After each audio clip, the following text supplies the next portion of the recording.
Right, so the fly that I'm going to be tying today is a basic blue wing olive pattern. It's very simple to make, doesn't use a lot of different materials, nothing fancy. To start off with, I have a size 16 dry fly hook. This is a TMC 921. The thread that I'm going to be using is Unithread 6.0, and this one is olive colored. So what you want to do to start off with here is lay down the foundation of thread, and you want to wind it all the way back,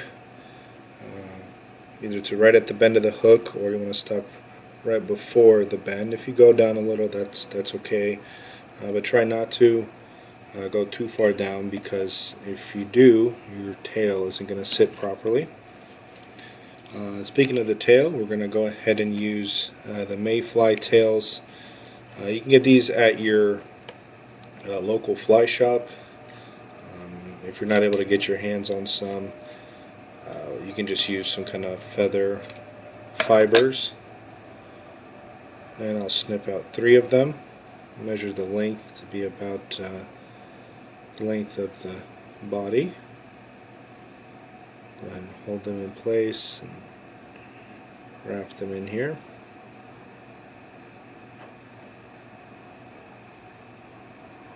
Now if you notice that they're shifting to one side or another, you can always, with your finger or your nail, kind of move them where you want them to be.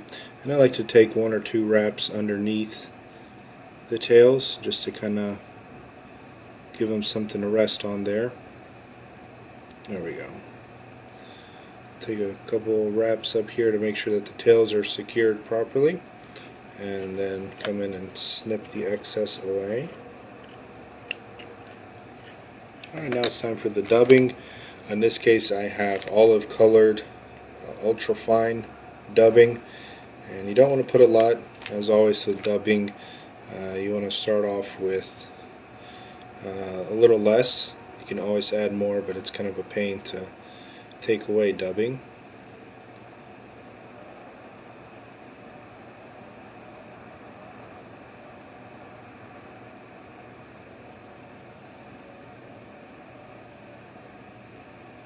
You just want to evenly work it towards the front of the hook. Make sure you don't crowd the eye, so I leave a little space there. And then you want to work your way back. Now you kind of want to have a tapered look. This isn't, I can tell already, this isn't going to be quite right because of this little gap here, but that's fine as long as the front of your fly is bulkier than the back. That's the general idea that you want to go for. So I'm going to add in just a little bit more dubbing here.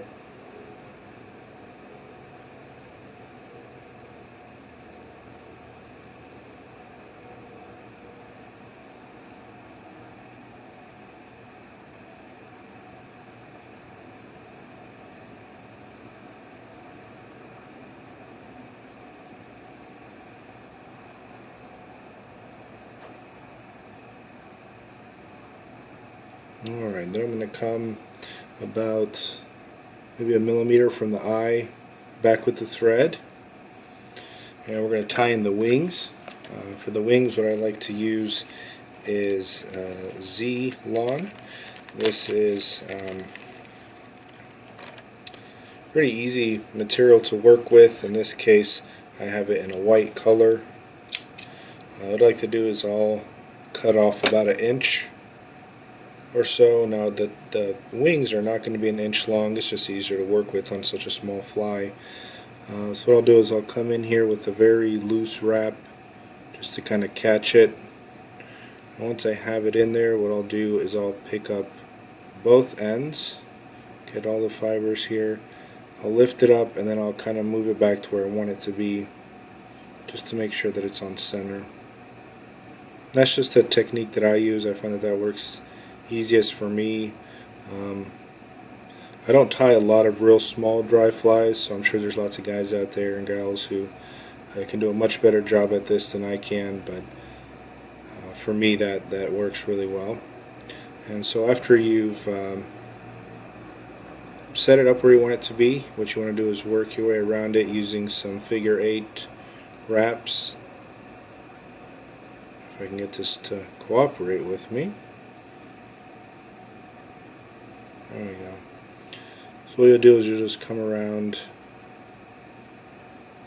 and make a couple figure eights. That's just going to ensure that everything kind of stays in place here.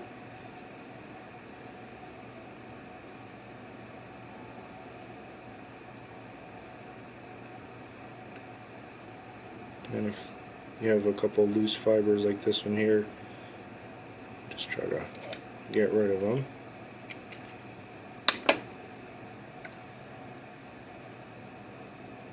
Okay, then you kind of pull everything back, tidy up. You want to get your whip finish out.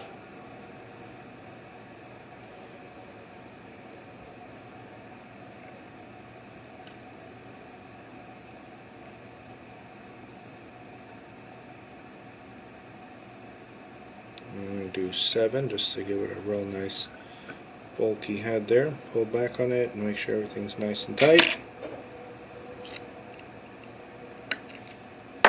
As far as the wings go, I'll grab them both together. We want them to be longer than the body, but not as long as the tail, so we'll say about halfway down the tail, maybe a little bit shorter. You should be fine. Once you have that done, you want to reposition the wings, pull them out to the side. And you can apply a pretty good amount of force to move them around. They're tied in pretty well. And that's it. That's the basic pattern right there. Again, this is just a blue wing olive. If you want, you can use some desiccant powder or some kind of floatant product. The one I like to use is just something I picked up. It's called Gink. It's kind of a gel you rub on your fingers and you rub it into the wings, and does a pretty good job of keeping it dry for a few good casts. So anyways, I want to thank you for watching my videos. As always, if you like what you see, go ahead and hit the subscribe button, and good luck out there.